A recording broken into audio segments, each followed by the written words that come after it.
students, welcome to the lecture series on international business. Today we will discuss the theories of international trade and this is part 4. I am Professor Shoma Sengupta, Kamala Nehru College, University of Delhi. In this lecture we will discuss the three theories: product life cycle theory, new trade theory, national comparative advantage theories. We will begin with the product life cycle theory, and you must be aware about the product life cycle in general, which you have studied in marketing. So, every product has a life cycle and it goes from inception to growth, then to maturity, decline and exit. But this theory is more of what will happen to a country which has invented a particular product and how the life cycle will change the center of production from a country where the product was conceived or invented to a less developed country, and the country which has developed that product or invented that product later on becomes the importer of that product. So, we will discuss that interesting phenomena in this product life cycle theory. The theory was propounded by Raymond Vernon in 1966. The theory suggests that a product's production and trade patterns evolve through different stages as it matures, impacting global trade flows. The focus of the theory is on the product rather than on the cost advantages. So, initially whichever lecture or whichever theory we have discussed, there the emphasis was on cost. Here the emphasis is only on product. Later on we will talk about the cost also. So, initially a new product is developed and produced in its innovating country, then exported to other developed nations. So, it is a very usual phenomena. So, most of the products were invented in USA. So, the manufacturing unit of that product was initially in USA.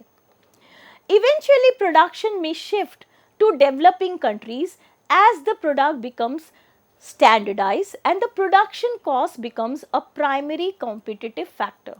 So, there when the focus shifts from the product to the cost, then we will find that there is a shift of manufacturing destination from the place where it was invented to some developing or underdeveloped countries where the labor is cheaper or manufacturing is done at an inexpensive way.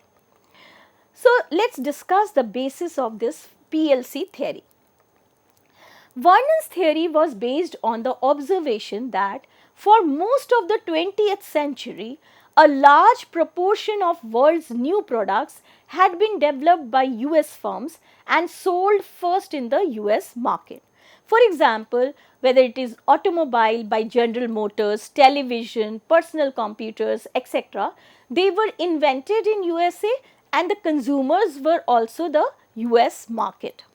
The wealth and the size of the US market gives US firms a strong incentive to develop new consumer products because they have the more purchasing power, and that is why these consumer products were invented in USA.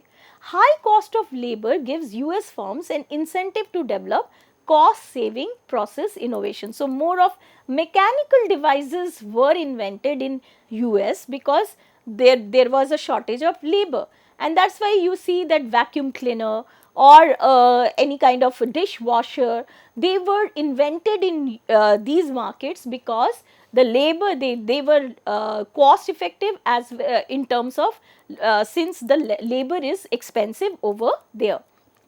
Over a period, a product undergoes different stages along the changes in knowledge, technology, information and cost. Pattern of world trade over time undergoes changes as production becomes concentrated in low cost countries. So, what happens is that initially the product is manufactured in that place where it is invented because the market is close, in that country the people of that country, they are their market. Later on, they start exporting it to other advanced countries who have the purchasing power for that product.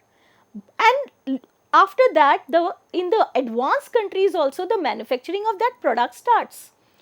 After a certain period of time, what was observed, that the manufacturing shifts to low cost countries or less developed countries because of the advantages or cost advantages in manufacturing that product. And the first country where the product was invented, it starts importing it from the low cost countries. So this is an unusual phenomena of product life cycle theory. So see this diagram carefully. The dark line, dark black line, it shows the curve for developed countries or the country where the product was invented. And it shows that initially the product is invented and then it is sold in that market only, and the manufacturing continues in that country, and later on manufacturing shifts from that country to other countries, and they at first they start exporting, but later on they start importing that product because the manufacturing of that product in that country, it becomes negative. On the other hand, the green line shows the curve for high income country or other advanced countries. Initially they were not producing that product and they were importing it from the developed countries, but later on they start producing that product in their country. But after a certain period of time, the manufacturing in advanced countries also dwindles and becomes negative, and they start importing that product. Or contrary to that, the red line, curve, a red colored curve is showing the PLC for developing countries. So initially they were not in the market, neither importing nor exporting, but later on what happens when the manufacturing of that product dwindles in the developed countries as well as other advanced countries, then they start manufacturing it, and because they have the low cost advantage, they start producing it more, catering to the needs not only of people in their own country who can have that product, who can have the purchasing power, but starts exporting it to the developed country and other advanced countries. So this is the overall picture, but we will divide the curves into 3 more curves to understand it better. So we can divide it into 3 stages. The first one is the new product stage. Now here it is for the innovating country or the developed country. Because they have huge capital, and the huge capital investment is required in research and development, highly skilled labor is required. So product innovations mostly occur in advanced countries like USA, and USA can be considered as the innovating country. The innovating firms located production close to the markets and decision making centers because of the risks and the uncertainty involved in introducing the new product. Hence, US firms started manufacturing in US as it was their major market. Other countries like the other advanced countries imported the new product from US to meet their limited demand. They were all high income group countries. So this is the curve which is showing the PLC for the innovating country, that initially they have conceived the product or conception stage, and then their growth stage, they start exporting the product to other advanced countries. But later on it dwindles and they start importing it when the manufacturing process shifts from innovating country to other countries. But the consumption is rising, so they import it from other countries. So growth product stage is the second stage. Here the demand for the new product increases over time in other advanced countries such as Great Britain, France, Germany and Japan. So they start producing in their home country. US start setting up their production facilities in those advanced countries where demand is growing. Production technology for product becomes standardized. This leads to a need for highly skilled labor and cost of production declines. Export of product from US falls and they start. So this is again I am comparing the two diagrams. Innovating countries diagram is like that they start exporting initially, and then they start importing. So, they are probably importing at first from the other advanced countries. Or if we see the curve for other advanced countries, initially they were importing from USA, but at the later stages they start exporting it to USA or other countries. Then comes a stage for mature products. When the product has now matured and now the production is shifting from those countries to developing nations. How it is possible? That market for the product in the US and other countries matures and the product gets more standardized. Competition becomes price based and the cost becomes the main consideration. So, here cost comes into picture all the more. Production facilities are shifted to countries with low cost labor. These countries become able to export to the US. So, again I am comparing with the first stage, that is innovating country. USA was the case, and they started initially with export and later importing, but now they may be importing it from less developed countries or low cost countries. So, these are the developing countries. So, developing countries initially neither they were exporting, importing, or even if they are importing, it was minuscule for their minuscule population who could afford that kind of product. Okay. Say take examples of the foreign cars or a laptop. Initially it was not there in Indian markets, but later on it starts producing those products. The manufacturing units, they shift from the developed countries to the developing countries, and now they manufacture it more and they start exporting it. Now, if we take the example of today's condition, the Apple iPhones are not, all of them are not manufactured in USA. They are being manufactured in China and other countries, and it is being imported from China or other Taiwan and other countries to USA. And now after putting a huge amount of tariff, there is a question where the manufacturing unit of a product which was out and out a US product but being manufactured in low cost countries, whether they should be shifted back to USA. So, this is the main question. But here what we have studied, the implications can be production base of the product keeps on changing with change in technology. Competitive advantage of countries keeps on changing from one stage to another. Pattern of world trade over time undergoes changes. Production becomes concentrated in low cost countries. US switches from being exporter to an importer. What are the merits of PLC theory? The focus here is on technological progress and cost of the product. It takes into account mobility of capital across countries and also explains the link between investment and international trade. Other merits are, it explains accurately the pattern of international trade in the past. For example, Xerox's life cycle and the US international trade is one of the example which can explain the PLC theory. There are certain limitations of PLC theory. Exceptions to its predictions are as several new products are introduced in different countries, and that too simultaneously.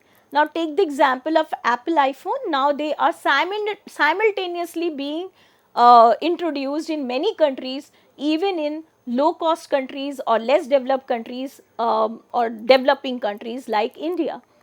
The theory could explain the pattern of international trade during the brief period of US dominance. Its relevance in the modern world appears limited. Why? Because now other countries are also innovating.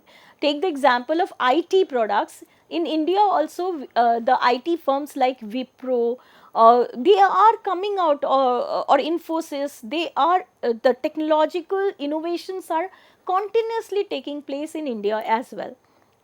PLC theory seems to be valid only for technology based products. It does not explain trade in resource based and service based products. So, now we move on to the another theory, and that is the new trade theory. Now, new trade theory emerged in 1970s and it was propounded by the economists Paul Krugman, Norman and Dixit. The theory explained why international trade takes place despite the absence of differences in factor endowments and perfect competition. Trade takes place due to the economies of scale. So, that was the argument which was given by this theory, and because of economies of scale, the firms are producing on a high level. They enjoy, the firms which are enjoying economies of scale, they will produce more of that product. So, economies of large scale production you may be aware of, and it leads to reduction in per unit cost, or as fixed costs are spread over a large volume of items. Also, a reduction in variable cost will be there, as large producers are able to use specialized labor and machinery that are more productive. Example of this is automobiles or computer software industries. Cost reduction and increase in variety of products is another argument. In the absence of international trade, volume of output and variety of goods that country can produce are limited by the size of the domestic market. And also, small domestic market enjoy no economies of scale, and such products are either not produced or produced at a high cost with less variety. So, that is a problem with when there is no international trade. Presence of international trade will lead to individual nations market are combined into bigger world market. Individual firms or nations can specialize in producing a narrow range of goods and thereby enjoy the economies of scale. Also, countries can import other products which are produced at lower cost in other countries. Countries benefit from trade even when they do not differ in their factor endowments or technology. So, this is a very important thing, that when more and more trade is happening, then what will happen? The countries will specialize and produce more and more. There will be economies of large scale production, because of which the cost will go on reducing, and that will lead to further more customers, more trade between the countries. So, also there was another argument, that is the first mover advantage. A firm that is the first to enter the world market has an advantage which other firms find it difficult to match. Such a firm is able to capture economies of scale ahead of the later entrants. So, the country which is first having the first mover advantage, they will first enjoy the economies of scale and they will capture the market. Hence, the benefit from lower cost structure will be there. Some countries may dominate the export of certain products because they were the first to capture the economies of scale. For example, Airbus and Boeing jet aircrafts, where they were manufactured first, they still enjoy the economies of scale and dominance in the jet aircraft market. Trade allows countries to specialize in the production of certain goods, reduces costs and prices through economies of scale. So, these are the implications, and this increases the variety of products available to consumers. So, this is the new trade theory. Now, coming to the last theory of international trade, and that is the national competitive advantage theory. Now, this was proposed by Michel Porter, who believed that the existing theories of international trade did not explain fully a country's competitiveness. Like, for example, why Switzerland is more productive in production of precision instrument. So, the existing theories were not giving any right answer for that type of question. Why a particular product or industry developed in a particular country, especially a skill based product. He carried out intensive research of 100 industries in 10 countries. He found that 4 main attributes determine a nation's environment in which domestic firms compete, and that determines the country's competitive advantage. The 4 main attributes are factor endowments, demand condition, related and supporting industries, firm strategy, structure and rivalry. So, first Porter identified 2 types of factors. One is the basic factor, that is the natural, if we talk about factor endowments. So, 2 types of factors are there, basic factors and other advanced factors. So, basic factors, natural resources, climate, location, demography endowed by nature. All these are natural factors, and natural factors gives an advantage to that country to produce or manufacture a particular type of product. Advanced factors are like infrastructure, skilled labor, research facilities, and technical know-how. They are developed by individuals, companies, and the government. So, in certain countries, they have other advanced factors which give them an advantage like this. Basic factors can provide an initial advantage, but advanced factors are more important for gaining competitive advantage. Presence of suitable basic factors can be reinforced and extended by suitable investment in advanced factors. Absence of basic factors may put pressure for investment in advanced factors to overcome the deficit. So, Japan lacks arable land and minerals, hence invested on manufacturing industries with engineers. So, they are producing more of manufactured products and exporting it to the other countries, and since they are deficient in certain natural resources, they are importing those produces from other countries. Conditions, demand condition is another characteristic. Condition in the home market provide the necessary environment for the domestic firms to be competitive in the world markets.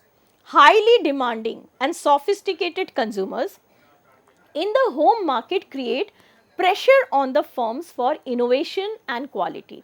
So, whatever is the demand in that country, that will determine what they should manufacture. A country which is having, say, capacity, income and acumen for certain types of technical products, then demand for technical products will be there and they will manufacture more of technical products. A nation's firms gain competitive advantage through high standards of product quality and innovative products. So, suppose we take the example of Japan, the condition is like they want more of technologically driven products, and also they want quality products. They are very conscious about quality. So, the industry there, they are producing that type of quality products, as you must have heard about zero defect condition in Japan. So, whatever they are manufacturing, they say there should be total quality management and zero defect should be there. Then another point is related and supporting industries. The presence of internationally competitive suppliers and related industries helps a country's firms to be competitive. So, in a country, to manufacture a particular product, whether it is conducive in terms of the ancillary units which are helpful, or the suppliers which are helpful in producing that product or helps in producing that product, that is also important, whether that kind of industry is there or interdependencies could be maintained. Different nations, then another the last point or the fourth point is firm strategy, structure and rivalry. Different nations adopt different ideologies of management which enable or enable them to gain competitive advantage. Now, let us evaluate the national competitive advantage theory. Porter believes that all the four components must be present to boost international competitiveness, but this is not true in the real world. Like the factors like factor endowment, demand conditions or ancillary units or supporting industry are there, or rivalry among the firms whether they are there or not, because the other external factors, they have an influence on these factors. So, they may be present in abundance or they might not be present. So, government can influence all the four components either positively or negatively. Policies concerning subsidies, capital markets and education can influence factor endowments. Regulations about product standards and buyer needs affect domestic demand conditions. Government policies and regulations influence supporting and related industries and the firm rivalry.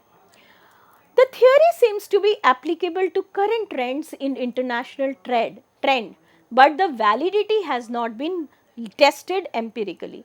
So, it's based on a very limited research of 100 industries spread in 10 countries.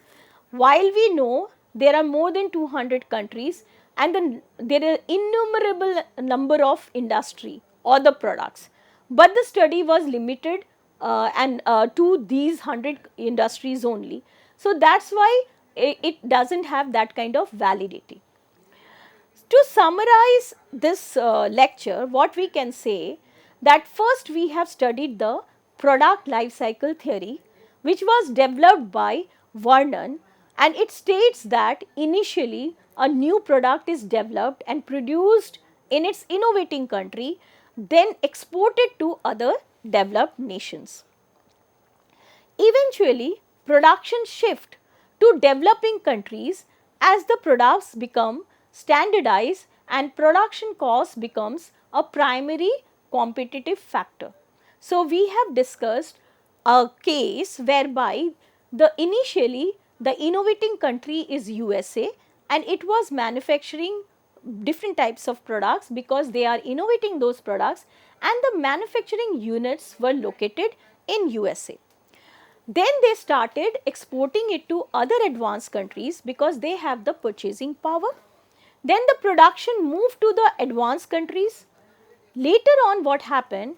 The manufacturing units, they shifted to the low cost or less developed countries. Why? Because of the cost advantages. And USA, one stage they were innovating countries, they become the importer of those products from the low cost countries. This theory takes into account mobility of capital across countries and explains the link between investment and international trade. The second theory was the new trade theory, which explained why international trade takes place despite the absence of differences in factor endowments. So, that they explain that the trade takes place due to the economies of scale, cost reduction and increase in variety of products. Michel Porter carried out intensive research of 100 industries in 10 countries to explain fully a country's competitiveness, and he found four major attributes which determine the competitive advantage, and he came out with this theory, the third one, and that is the four factors are factor endowment, demand condition, related and supporting industry, firm strategy and structure and rivalry. But government policies, regulations and other factors may also influence all these factors. So, I believe you have understood all the theories of international trade. They are very interesting, but a few of them are not there in some of the curriculum in some of the universities. But for the convenience of all, I have taken up most of the theories in my lecture. I have covered most of the theories in my lecture. I hope you have enjoyed it. The references for international trade theories are one book by C.B. Gupta, that is International Business, another by Sumati Verma, then another is by Hill and Hult, and there is plethora of literature available on the internet also. Hope you have enjoyed the lecture on international trade. Thank you, students. Have a very nice day.